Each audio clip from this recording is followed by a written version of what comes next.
Books are really versatile. Some are good, and some are horribly overrated. While there are many types of books, not all can be called literature, though that entirely depends on your definition of literature.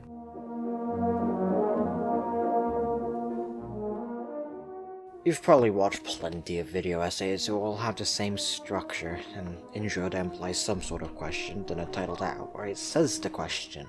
They always try to be clever and all that, but completely drop the ball at the end.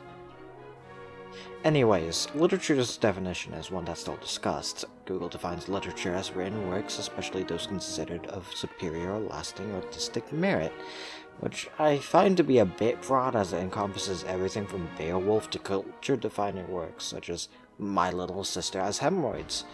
Personally, I'd restrict it to anything that presents a narrative/story, which would mean things like encyclopedias or exempt, though that does mean both Beowulf and My Little Sister Has Hemorrhoids are included. Now, sure? For the sake of argument, let's consider pure degeneracy as literature. But if that was all that I wanted to talk to you about, I wouldn't bother making an entire video on it. You see, that's where I pulled a sneaky on you. I'm actually going to talk about literature and how it changed over time. Get absolutely bamboozled, you fool. You thought it would be simple. You're nothing but a fool.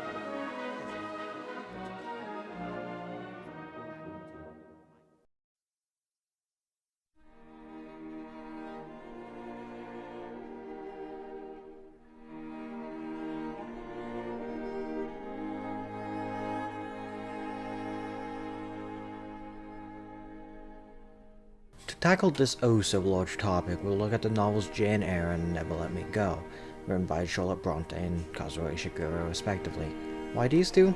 Well, I had to do Never Let Me Go because that's the entire unit this video's for. Jane Eyre is because I already made a video on it, and also because it's a pretty good book. With that out of the way, let's start with a bit of context. The who's, why's, what's, and when's of each novel. Jane Eyre is the older novel being written during the Romantic period by a female author chronicling the life of a woman named Jane Eyre. Never Let Me Go is about as old as I am, as it was published in 2005. It was written by a Japanese-British author chronicling the life of a woman named Kathy. The basic premises are similar enough that I think there's a pretty decent basis for comparison. Just from that short description, the most obvious difference should be the difference between the time periods when they were written. So of course we'll compare the different time periods as well.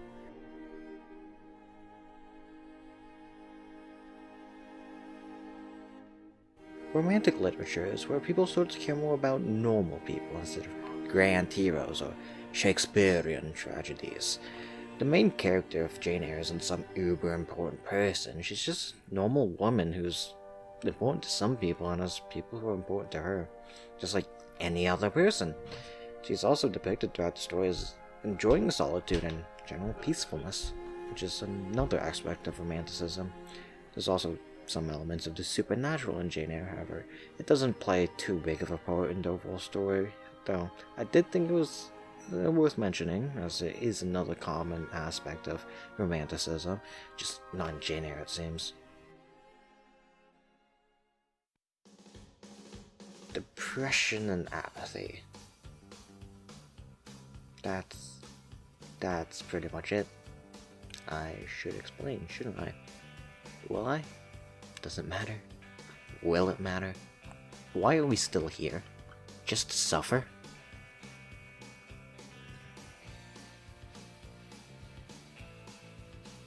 Yeah, I probably should.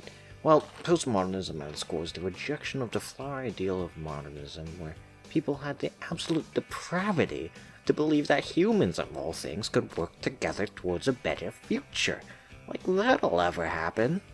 Where a modernist would look at the world and be saddened by everything going on, a postmodernist would look at the world and be saddened by everything going on, but realize they can't do anything about it, so they'll decide that not caring about anything is a much healthier option. All of this is prevalent in Never Let Me Go, as the characters start to realize their inevitable demise and just accept it. They can't do anything, they already tried, so why fight it? The general mindset of why try is pretty much what postmodernism is. Plot-wise, Jane Eyre and Never Let Me Go are both coming-of-age stories, or Bildungsroman if you want to use proper literary terms. Oder du sprichst Deutsch, aber mein Deutsch ist nicht so gut. Ich habe für 2 Jahre Deutsch gelernt und mein Deutsch ist sehr schlecht. Oh mein Gott, ich bin ein Kartoffel. The difference between the structure of each story seems to be around the middle to the end, where it's obvious that things aren't going to go well for the protagonist of Never Let Me Go, while Jane Eyre always has a sense of hope present throughout the story. This is especially present at the end, where the main character of Never Let Me Go's friends are all dead, and she just has to continue with work. Jane Eyre, on the other hand, ends up with the love of her life living happily ever after, which goes along with the whole romanticism versus postmodernism thing, as the postmodern novel rejects the notion of a happy ending, or even a true ending in the first place, while the romantic novel has a clearly defined end, and a happy one at that. Other than that, both stories tackle surprisingly similar themes, such as what do I want to do with my life, who are my real friends, and how do I deal with my entire life crumbling around me.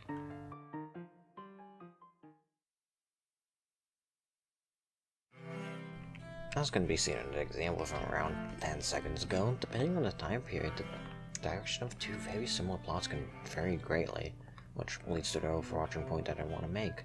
The greatest purpose of literature is to provide a compelling narrative. But how does that explain the changes in meaning that literature takes throughout time? Well, my simply minded friend, that's because audiences change. The basis for my argument is that generally the popular literature of the time period are the ones that best resonate with the people reading it at the time period. How does this pertain to Never Let Me Go and Jane Eyre? Well, Jane Eyre is a story of growing up and discovering the wider world, and was published during a time when more people would have access to the wider world, as transportation becomes more available and education becomes easier to afford. Never Let Me Go is a story about growing up and then all of the pains that come with it, such as death and a general feeling of helplessness. That was released during a time when more and more people were feeling helpless to the whims of society, where people give their worth to society and are immediately cast away once they can't get anymore. Both stories have plenty of symbols that each uses to provide such a narrative. Jane Eyre's symbolism is a bit more literal, while Never Let Me Go's is more metaphorical, which again keeps in line with the differences between the 2 literary periods.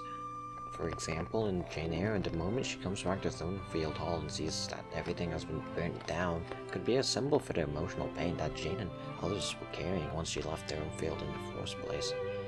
Then through this pain she becomes a stronger person while caring for her former lover. This I take to mean that pain leads to growth. Never Let Me Go's donations I take to be a symbol for how society as a whole takes people and uses them to better society as a whole. You grow up, work, die.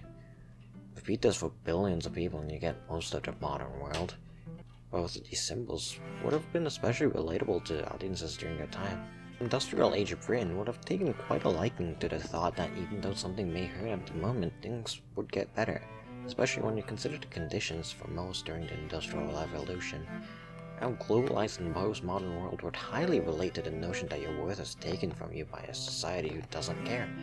This isn't to say that literature hasn't or doesn't have another purpose than just entertainment. Many works of literature have led to major changes in the world, such as Uncle Tom's Cabin, Common Sense, or that one written by that one painter. What was it? Minecraft!